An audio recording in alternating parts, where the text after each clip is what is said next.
Good evening. My name is Max Green, and I'm a future air traffic controller. I've studied air traffic management at Lewis University for the past 4 years, and I've always been fascinated with aviation. I'd like to ask you a question. If you're going on vacation to Florida or Hawaii, you have the choice of any airline ticket online. Would you just choose the cheapest ticket? Does it ever cross your mind why is that ticket cheaper than another? Well, I'd like to explain why, and maybe provide a little insight on maybe why you should spend a little bit more next time you fly. For the past 10 years, the airline industry has struggled to maintain its profitability. They've done everything they can to gain a profit on anything that they can. And this goes beyond just charging you more for an extra bag or a little bit more for a Coke on the flight. The airline industry is just not very profitable due to the fact that they've had to struggle with stricter security measures, higher fuel costs, and higher maintenance costs domestically. The way that they've found to save money is to outsource that maintenance to countries like El Salvador and China and Indonesia. Now, we're not just talking about a small percentage of these flights that are in their fleet. It's actually grown to a startlingly high percentage. In 2008, the FAA did a study where they analyzed the percentage of each fleet domestic major carrier and how much they outsource. As of 2003, it consisted of a third of all major domestic carriers outsourcing their maintenance. In 2007, that figure had rose to almost 3/4 of the flights that you fly on have been outsourced.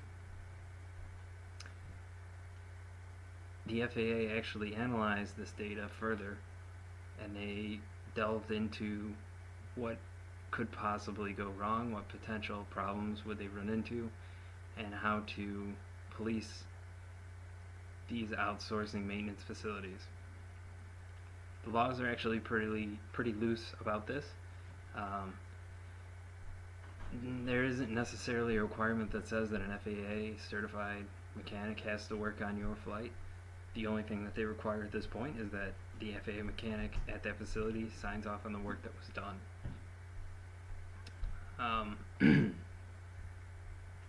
The findings that the FAA had during this study, the main point was that the FAA needs to develop better ways to police and monitor these facilities immediately.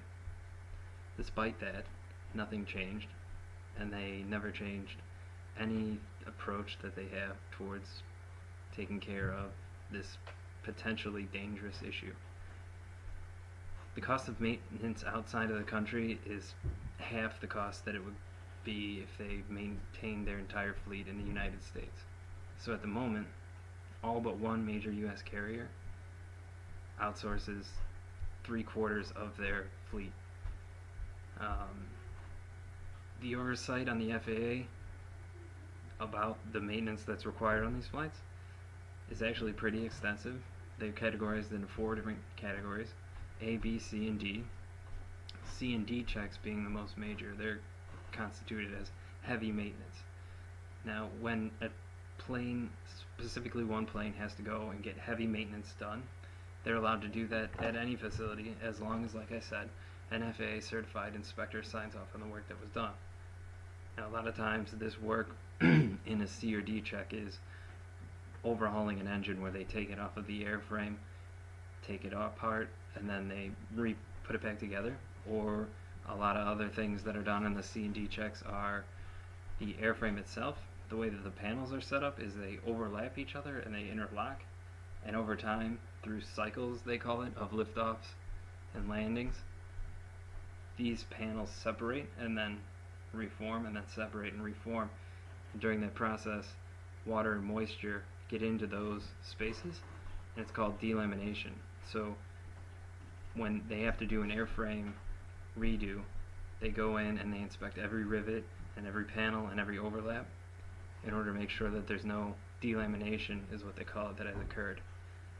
Now, a lot of times these facilities that are used to outsource the maintenance do a good enough job to make sure that there's no major issues, but they don't do the specific ultrasound tests on the panels themselves usually. So they'll send them out to El Salvador, and they'll take care of the problem, and the FAA certified mechanic at that facility will sign off on it, and they will send it back to the United States. The carriers themselves actually have people that look at those aircraft that are outsourced within house, and a lot of times they're actually still not suitable to fly. So if the FAA had come in and kicked the tires, as they say, and checked on that specific aircraft, it wouldn't pass the airworthiness certificates that it has to maintain in order to fly. Specifically, actually earlier this year, Southwest Airlines ran into an incident regarding this specific event. The FAA found that despite the fact that they were warned that the issue was not taken care of, Southwest Airlines decided to continue flying that aircraft and several other that fell under that same kind of category. This is not unheard of. The FAA decided to charge a $12 million penalty to them, which in the whole scheme of things isn't that high. Earlier in the decade, American Airlines ran into a problem where they did not follow the airworthiness directives for a whole section of 757s, and they were charged upwards of $100 million, which was later brought down to about 60. The FAA actually within house also does studies on the fact that this is getting out of hand. There are several independent governmental agencies outside of the FAA, which is under the Department of Transportation, one of which is the National Transportation Safety Board, which investigates aircraft accidents.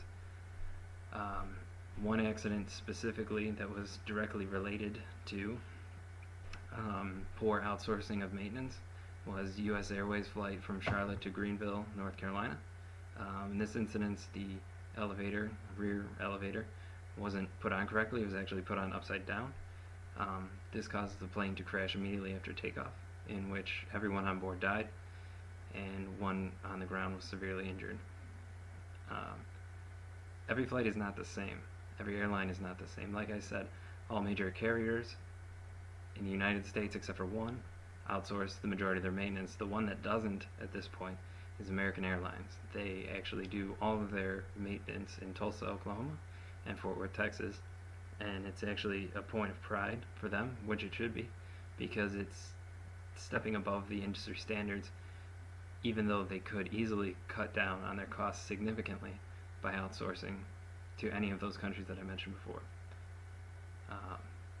Next time you choose a flight, maybe you should try to determine the cheapest ticket isn't the best ticket.